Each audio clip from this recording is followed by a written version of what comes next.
és el desplegament per fer arribar la festa major a totes les llars?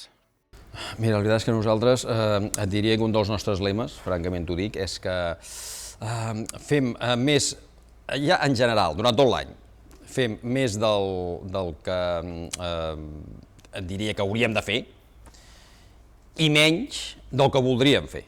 Què vull dir amb això? Que donem el 100%, tinc un equip que dona el 100% i una mica més sempre, perquè si tu mires la nostra programació, fem una producció pròpia que m'atreviria a dir que és l'enveja de la majoria d'altres televisions, amb tots els respectes ho dic, i això vol dir que tinc la gent que et fa informatius al matí, després a la tarda et fa magazins i després et farà aquell altre programa que li demana si ja t'està preparant i tothom està donant, i a l'equip tècnic el mateix, a l'equip tècnic doncs la persona que t'està editant després es anirà a fer transmissions al cap de setmana, vull dir, donem el 100% i més.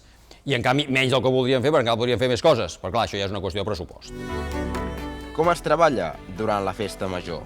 Tenim les capacitats per anar a totes i, evidentment, a la nostra festa major és una cosa que ja ho ultrapassa tot. Vull dir, tots els nostres efectius tècnics i humans estan disposats a tot per donar-ho tot, valgui la redundància, a la festa major. I haig de dir que el retorn és espectacular, perquè els dies de la festa major, Penedès Televisió és la televisió més vista al Penedès, en diferència respecte a qualsevol altra. No hi ha color. I a més és que t'ho diuen. I des del xarxa t'ho diuen, és que és espectacular, és espectacular. I això, clar, és una motivació més per a nosaltres, no?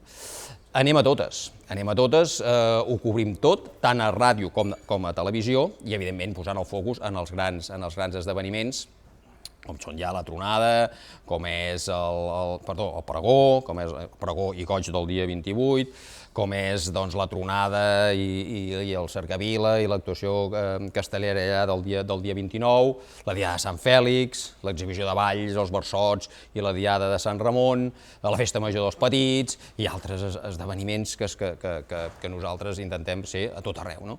I, sobretot, insisteixo, amb l'impacte brutal que té per a la nostra audiència.